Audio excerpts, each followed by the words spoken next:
Hey everyone, and welcome back. We're diving into something pretty fascinating today. The Emerald Tablet. Oh, yeah. Have you heard of this? I have. Yeah. It's a really cryptic text. It's been a source of mystery and fascination for centuries. People think of it like a treasure map for the universe, possibly even a recipe for the Philosopher's Stone. Right.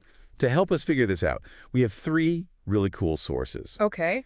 The Wikipedia entry on the Emerald Tablet, a PDF called The Enigma of the Emerald Tablet, a historical overview, and this awesome article from medievalists.net called The Emerald Tablet and the Origins of Chemistry. Sounds like a pretty good spread. Yeah, it's pretty interesting stuff. So one of the big things that makes this text so intriguing is that it's attributed to this legendary figure, Okay. Hermes Trismegistus. He's like the Einstein of the ancient mystical world, right? Right. But the earliest versions we have actually appear in Arabic texts from the 8th century, Wow. which is way after Hermes supposedly lived. That's a pretty big gap. Yeah, it's a huge historical puzzle. Yes. Right. And you'd think that that would have discredited it. Yeah. But this little text has captured the imaginations of some of history's brightest minds for centuries. That's true. Alchemists, occultists, even Isaac Newton was obsessed with this. Yeah, I feel like if Newton thought it was worth his time, Right. it's got to be pretty interesting. I'm definitely curious. What's really wild is it's a really short text, How short are we talking? like only about 13 lines long, Wow. but every line is packed with symbolism and mystery. I guess when you only have 13 lines, you got to make them count. Absolutely. You got to pack it in. So why don't we unpack a little bit of this? Sounds good. We can start with the most famous line, the one that like everyone seems to know. That which is below is like that which is above, and that which is above is like that which is below to do the miracle of one only thing. Okay. It sounds so simple, but it's so loaded. It is. That's the beauty of it, right? It's a really concise way of getting to the core of a principle in alchemy, which is this idea that the universe, the macrocosm, is reflected in each individual human being, Right. the microcosm, and vice versa. So as above, so below. Exactly. It's about the interconnectedness of everything. So were alchemists trying to actually like manipulate the universe Yeah. through experiments in their labs? I think a lot of them thought so. Really? Yeah. The Emerald Tablet was seen as a guide to creating the Philosopher's Stone, Okay. which could do incredible things like transmuting base metals into gold, turning lead into gold, and even grant immortality. Wow. We actually have Isaac Newton's full translation of the tablet from a 1541 edition Wow. printed in Nuremberg, and his notes are filled with all these alchemical diagrams and equations. He was really trying to figure it out. He was trying to crack the code. Speaking of codes, Yeah. the medievalists.net article pointed out a curious detail that I wanted to ask you about. Okay. It mentions this word telesme, sometimes spelled the lesme Okay. in a lot of the Latin translations. Yeah. Interesting. It just seems so out of place. Yeah, it's like finding a modern word in an ancient text. Right. But there's a reason for it. The article explains that telesme is the Arabic word for talisman. Okay. And it basically got stuck in there from the story about Apollonius of Tyana finding the tablet in a vault sealed with talismans. Interesting. So something definitely got lost in translation along the way. Wow, that's amazing. It really is like a linguistic time capsule, It is. showing how these ideas traveled and were transformed across languages and cultures over time. Absolutely. And speaking of journeys, the tablet's history itself is like this epic global adventure. It really is. It makes you wonder, how did this one text move across continents and centuries? That's a great question. I think to understand the tablet's impact, we need to trace its journey through time. Okay. So the oldest version we have is part of an Arabic text called Sur al-Kaliko Wanat al-Yabadi. Okay. It's a mouthful, but it translates to the secret of creation and the art of nature. Okay. And guess who it's attributed to? Hermes. Apollonius of Tyana again. Wow, he's like the tablet's biggest fan. He seems to be, Right. but it doesn't end there. We also find versions of the tablet in the writings attributed to Jabir ibn Hayyan. Jabir ibn Ayyub. Yeah, better known in the West as Geber, Geber. another major figure in the history of alchemy. Oh. And then to make it even more interesting, it also shows up in the Secretum Secretorum. Secretum Secretorium. Yeah, a text falsely attributed to Aristotle. Oh, wow. Ugh. So basically everyone wanted a piece of the Emerald Tablet. Yeah, it's like they knew it held some powerful secret. Exactly. And it was Hugo of Santalla who brought the tablet to the West Okay. in the 12th century with his Latin translation, That's when it really starts making waves in Europe. I can just imagine all these scholars across Europe Yeah. just poring over those translations trying to unlock their secrets. I'm sure that's exactly what they were doing. Yeah. And the Latin version that really took off, the one that's still the most common today. It's from an anonymous 12th century alchemical compilation. Interesting. The medievalists.net article argues that because it was based on the Secretum Secretorum, Okay. it became hugely influential, even influencing Newton's understanding of the tablet. Wow. It's amazing how these texts kind of built on each other, Right. adding layers of interpretation, Yeah. contributing to the tablet's mysterious aura. But let's get to the heart of it, the symbolism. Okay. It's so dense, it practically begs to be deciphered. It does. Like, for example, what about those recurring images of the sun and the moon? What do you think those represent? Well, they actually have a dual meaning, both literal and alchemical. Okay. On a basic level, of course, they represent the sun and the moon. Right. The celestial bodies? Exactly as we see them in the sky. Straightforward enough? Right. But it goes deeper than that.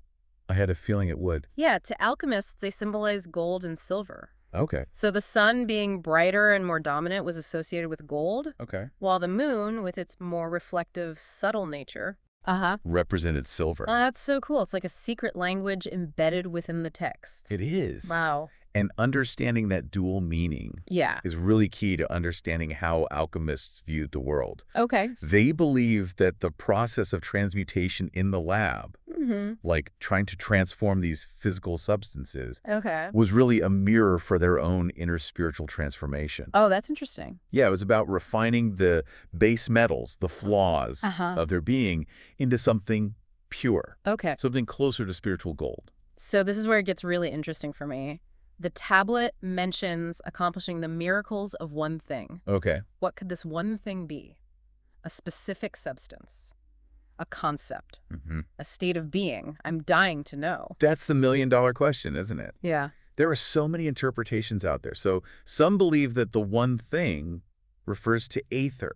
Aether. Okay. You know that ancient concept of a fifth element? Ah. This invisible substance that filled the universe and connected everything? Right. I remember reading about that. It was like the cosmic glue or something. Exactly. So in this context, the one thing could be that unifying force that connects us all. Okay. That makes sense, especially given how much the tablet emphasizes this idea of interconnectedness. Right. But I'm guessing there are other interpretations out there. Oh, yeah. There's also the idea that the one thing refers to primordial matter. Primordial matter. Yeah. So basically, this is the original substance, the building block from which the entire universe was created. Right, like in those ancient creation myths. Exactly. Where the cosmos emerges from this state of chaos, from a formless unity. Yeah.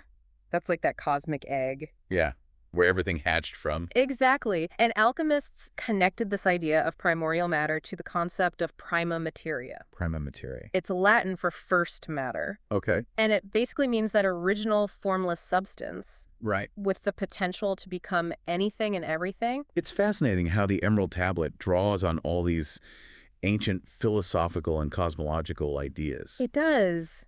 It's not just some obscure alchemical recipe book. Right. It's really a distillation of centuries of human thought Yeah. about the nature of reality, existence, Yeah. the universe, like all the big questions. So we've got this mysterious aether, the fundamental building block of primordial matter. I feel like we have to address the elephant in the room. Okay. What about the most popular interpretation of this one thing? Right. Could it be the Philosopher's Stone itself? Ah, yes.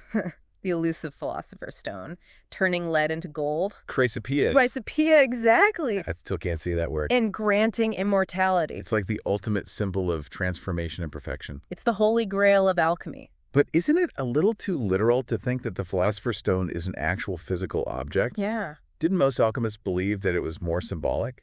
You're right. Even back then, a lot of alchemists viewed it as a representation of a spiritual state, like reaching a certain level of enlightenment or mastery over yourself. So it's not about literally turning lead into gold, Right. but transforming our inner selves, becoming better versions of ourselves. Precisely. And that's what makes the Emerald Tablet so relevant even today. Okay. It's like an invitation to go on this journey of self-discovery, Okay. to work on our character flaws, Right. and strive for a sense of wholeness and integration. It's like personal alchemy. I love that. Like a roadmap for spiritual growth. It is a roadmap. And the alchemical process isn't always easy. Right. There are these stages of breaking down, purifying, transforming. There are going to be challenges and setbacks along the way. I can imagine. You might even feel despair at times. But that's all part of the journey, right? No one said it would be easy. Exactly. It's by facing those challenges head on that we learn and grow and ultimately reach a higher level of being. So the Emerald Tablet isn't saying, go find this magical stone. All your problems will be solved. No, it's about the process. Okay. The ups and downs of transformation. It's about the journey, not the destination. That's a brilliant insight. Thanks. It is about the journey.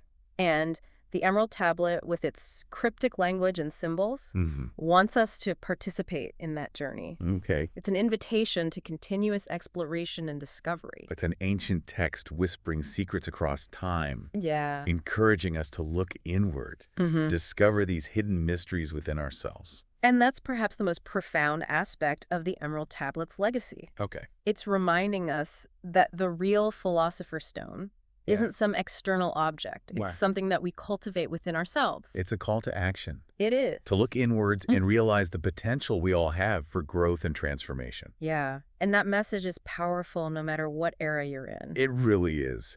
It makes you wonder what other incredible wisdom might be tucked away in these ancient texts. Yeah. Just waiting for us to rediscover them and apply them to our lives today. Absolutely. There's so much out there. I have one final thought I wanted to share with you about all this. You know how people say, as above, so below? Yeah. It's become such a popular saying. You see it everywhere, movies and all this other stuff. Most people don't even realize it's from the Emerald Tablet. Right. It's basically a modern take on that line. Yeah, it is. And the shortened version does get at that core idea of everything being connected. Right. But it's kind of an oversimplification. It is. The original text adds this other layer when it talks about the miracle of one only thing. Right. Like, it's not just about things looking similar or mirroring each other. Okay. It's pointing to a deeper unity. Like, there's this single source or principle behind everything in existence. And this goes back to those different interpretations of the one thing. Is it the aether? Primordial matter? The metaphorical philosopher's stone? Right. Or is it something else entirely? Exactly. And that's what I love about the Emerald Tablet. Yeah. It doesn't give you a simple answer. Right. It makes you think, Right. explore all the possibilities. It's almost like the text itself is a kind of alchemical process. Oh, yeah. Where it transforms the reader through their own exploration of these ideas. It does. So it's not just about decoding the text, but letting the text decode you. Yeah. I liked it. It's like this catalyst for inner transformation. It really is. And that transformation is going to look different for everyone. Right. For some people, it might deepen their spiritual understanding. Okay. Maybe help them connect to something bigger than themselves. Yeah. For others, it might be a new appreciation for how everything is interconnected. Okay. Maybe a sense of wonder about the mysteries of the universe. Yeah. And some people might even find practical ways to apply these alchemical principles to their lives, their work, their relationships. That's amazing. Yeah. It's mind-blowing that a text this old, shrouded in so much mystery, can still have this profound impact on us today. It shows the power of human curiosity, right? Yeah. We want to understand the world where we fit in. Yeah. And the Emerald Tablet, with its cryptic language and symbols and open-ended questions, Right. it's like this invitation to keep searching. Okay. Keep exploring. It's like it's opening a door to this whole different way of seeing the world. It is. Reminding us there's always more to uncover, both inside ourselves and out there in the universe. I think the most important takeaway from the Emerald Tablet is this. Okay. Approach the unknown with humility. Okay. Be open to mystery and never stop learning and growing. I love that.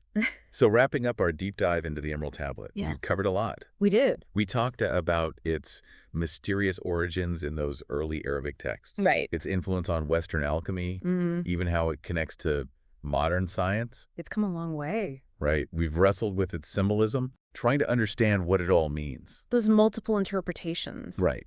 And we even talked about how its message of interconnectedness and transformation still speaks to us today. It really does. But before we go, we wanted to leave you with one final question. Okay.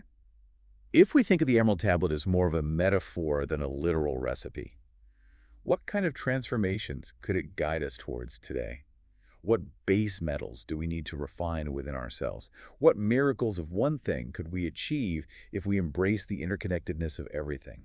We encourage you to check out the different translations of the Emerald Tablet. See what resonates with you, Yeah. and consider what it all means for your own life. Who knows what hidden wisdom you might find? Happy exploring, everyone. Remember, stay curious and keep diving deep.